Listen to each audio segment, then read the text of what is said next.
Hey y'all, Lunchbox here, and recently I went to Animanga 2019. Long story short, it was super fun. But you know me, I gotta overanalyze everything, so let's review the con. And just a disclaimer, this is my experience with the con. This is what I did, and everything is my opinion and my personal thoughts. You might have had a different experience, and that is fine. Hopefully it was a good experience and as good as mine, spoiler alert.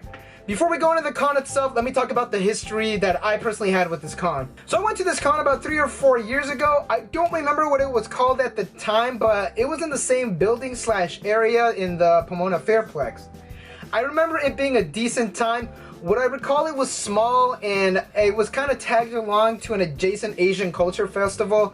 Here's a picture of my cosplay that I wore at the con. It's supposed to be like a Samba Umaru thing. So that was forever ago. I assumed it has gotten bigger and better in the time that I haven't gone, so I decided to go. So I bought my one-day pass for about $15 and I was just planning on going Friday. So 15 bucks? That's super cheap. Really nice in the price department. I also ended up going Saturday as well because they had a panel that I wanted to go to that I found out a little late. So in total, I did spend $30, but for the full 3-day pass, it was $25. Anyways, I walked up to the counter at around 11 a.m., an hour after the convention opened, and I got my pass. I went inside, and goodness, it was not like this years ago. I got my goodie bag. It's a pretty small one, but it does its job, and I went off. So the entire convention was pretty much like this really long and wide hallway that was divided into 5 separate sections, and I'm gonna talk about them from the front of the con all the way to the back, like from the entrance all the way to the back. So as soon as you walked in, you're introduced to the Exhibitors Hall. And this isn't like Anime Expo or Crunchyroll Expo with like Viz Media, Kotobukiya, Bushiroad or anything like that. It's more like mom and pop shops, independent distributors, and indie startups and brands. So there's no big players here. I mean, there was like Dave & Buster's, Book Off, and Dare. Yes, the drug Dare, those. And fun fact, the con was actually sponsored by Dave & Buster's. Like, it has it on the actual bag. Right there, very small. Which I kind of do like that because you get to see what's around in your area, and I was actually introduced to some card shops as well to a distributor that you will most likely see a video about them coming up. I like it, I really do. Lots of figures, lots of video games, and clothes. So here's me doing some IRL gacha rolls. I first started doing the Pokemon ones.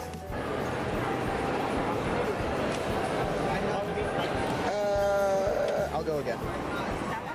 I don't know what this Pokemon is, so I went again, and I got a Munchlax.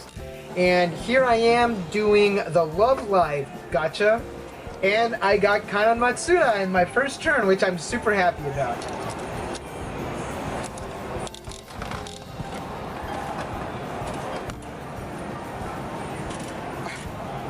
Looks like I got Kana. I also ended up doing an Ichiban Kuji for the Eevee stuff. And I didn't get any footage of me actually like pulling the thing off. I gotta figure out a way to do that. But I did get this little plate thing and this little keychain. Now these are blind boxes, so I don't know what's in them. I mean, I do know now, I opened them, but you're gonna have to wait. After the exhibitors area was the autograph session where special guests can do their autographs. There was a decent repertoire of guests there, and I was there for Sean Chiplock personally. Not a lot of guests that I knew, but it is a small con, so I can't knock it for that. I am surprised Lou Ferrigno wasn't there though. He's in like every single small convention. After that was the arcade and video game area. This was my favorite part. It was this huge area where you could play all different types of arcade cabinets from Japan. They had dancing games, rhythm games, fighting games, weird ass shit games. All these cabinets were not just recent, but they had vintage cabinets too, from like the 70s all the way to now. Best thing, they were all free. That's right, all of them were 100% free. I spent most of my time here and it was amazing.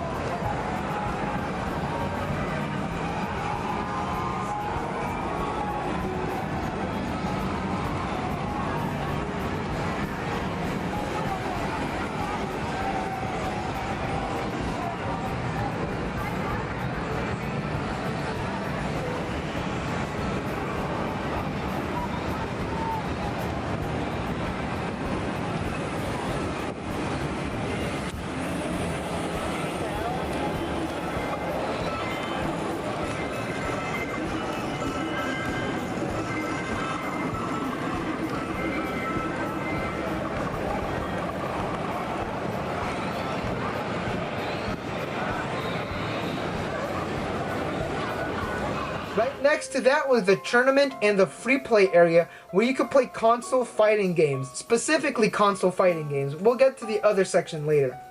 And yes, that is a giant Mario just standing there.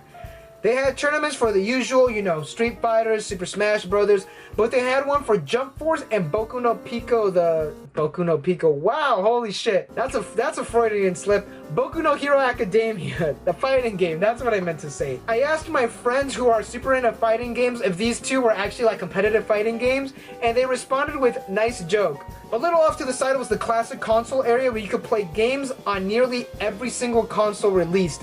I didn't get footage because I am a goddamn fool. There was an Xbox, a GameCube, an Atari 2600, a PlayStation 2, an Atari Jaguar. No joke, like, it was there. It was running the game that, God, what was it called? The Where Did You Learn How to Fly? Or Where Did You Learn to Fly? That game, the AVGN talked about it. The video game area was amazing. They even had like a PlayStation 1, like the PSONE, the PlayStation 1, look it up, it's a console, with the little screen that you could attach to it to make it like portable. It was nice. It was very, very nice. I like that area a lot. Walking ahead was Artist Alley. I didn't get any footage in respect of the artists because most people don't like their art photographed, so no footage there. This was pretty big too. There was a decent amount of people selling their art. The quality of the art varies, but for a small convention, the art looked great, and there was some artists that I saw at Anime Expo there as well.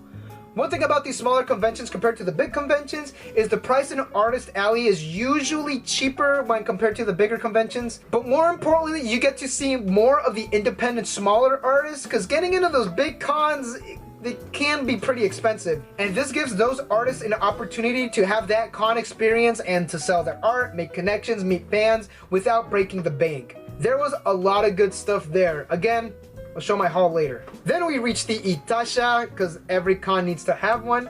And yeah, they look cool.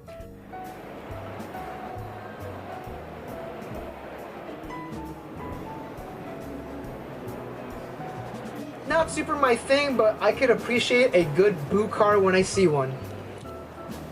Wow, I took a lot of B-roll footage of this. I wonder why. After that was the main stage. So I saw two things at the main stage. I saw Driving Reckless with Seatbelts, which is a jazz group that plays anime cover songs.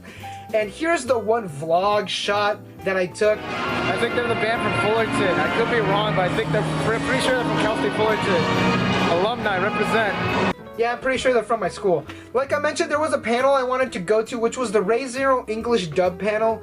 The cast was there talking about their experience with the show, gave tips on voice acting, and they took fan questions. Sean Chiplock was actually doing a signing after the panel, and I got him to sign my 3-2 Subaru Natsuki. I wanted to take a picture with him, but I was super nervous. But Sean, thank you. You're an amazing voice actor.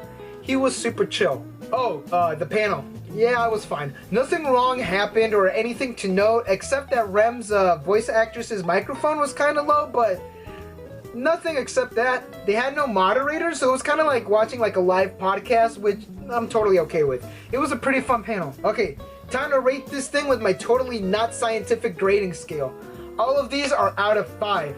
Price gets a 5. Holy shit, it is super cheap. A 3-day pass was $25 and a 1-day pass was $15.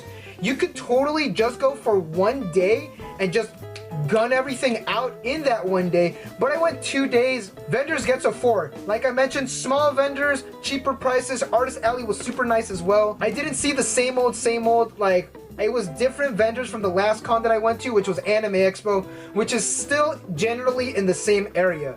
I would like to see more artists in Artist Alley, and it looks like they did have the space for it, so next year they might just expand a bit. The venue gets a 3. The room that I was held at, well, I say room, but okay, this place was pretty big. Was nice and big, and it could probably hold more vendors and artists, but it is the Pomona Fairplex. The parking kind of sucks, and it's slightly confusing to know what gate you have to enter, because it's not just one giant con. There's different entrances leading to different places. If you don't know the area, or if you don't know what gate you're going through, you will get lost. The staff working there was fine. They knew what they were doing, except for day 1, the person helping me, like, getting my pass. They didn't know the confirmation number on my email when it was, like, clearly right there. But hey, it's day 1. It got better over time. Day 2, we jumped in line, got our passes, no problem there, went straight in. It was pretty good. programming gets a 4. You had the Exhibitors Hall, video games, Artist Alley, cars, and panels. You could kill a lot of time at the Exhibitors Hall and Artist Alley. The video games though, those are a huge time sink, especially free. Like, dude, come on. But the panels were, not much. The Ray Zero panel was probably the big one for them, plus the Kill la Kill panel that they had the day after. But most of your time will be playing video games when you're done doing all your shopping. Seriously, the arcade is what gave this a 4. Guests, in my opinion, got a 3. You got a bunch of cosplayers and some English voice actors and some YouTube personalities. Side note, on the website, it says you can host your own panel. Next year, maybe? If I could get a bunch of Weiss YouTubers to join me, let's see if we could host a panel. That'd be pretty fun. Overall score, I want to give this convention a 4. I went Friday, I walked the Exhibitors Hall multiple times along with Artist Alley. I played a fuck ton of video games and I still came back the next day and I had a blast on both of the days. The first day I showed up at 11 and I left like at 4, so that's like a total of 5 hours, and which is a lot because I tried to do everything all in one day and I had an amazing time. Like, it was super fun. The second day I got there I think at 11 as well, and I had to leave like at 3, but still it was a very, very fun experience. Final thoughts. I love small cons like this. The price is reasonable, you get to support local businesses, groups, and artists, and they give those local businesses, groups, and artists the opportunity to meet new customers and fans in a space that can be difficult to get started in. I had a great time. I am super excited to see what they do next year because they could always expand. I can totally see this as the smaller convention that every local in Southern California goes to. And yeah, those are my thoughts on the convention. Did you guys go? Did you have fun? Did you have fun as much as me? Or am I just blowing this out of proportion? And yeah, this has been Lunchbox 5930 with Casually Weiss Schwarz with a con review, which I guess is going to be like a thing that I'm going to start doing. I'm going to save these for their own video. And with that being said, this has been Lunchbox 5930 with Casually Weiss Schwarz. Thank you guys for watching. Don't forget to like and subscribe for more Weiss Schwarz and anime convention stuff. And I'll see y'all in the next video.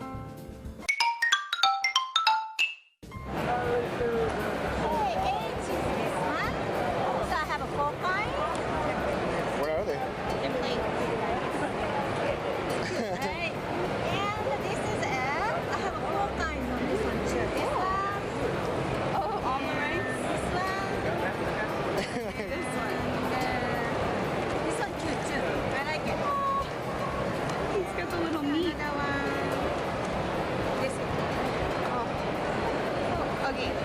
These two. Like that?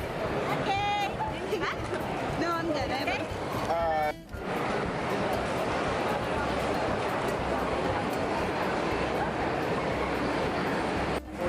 Do you not hypothetically touch them?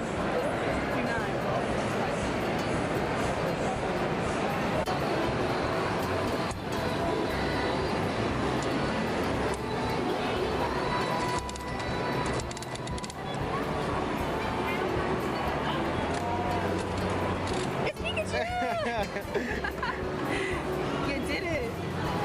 On your first roll. Yeah. I'm normally pretty lucky with the Pokemon ones.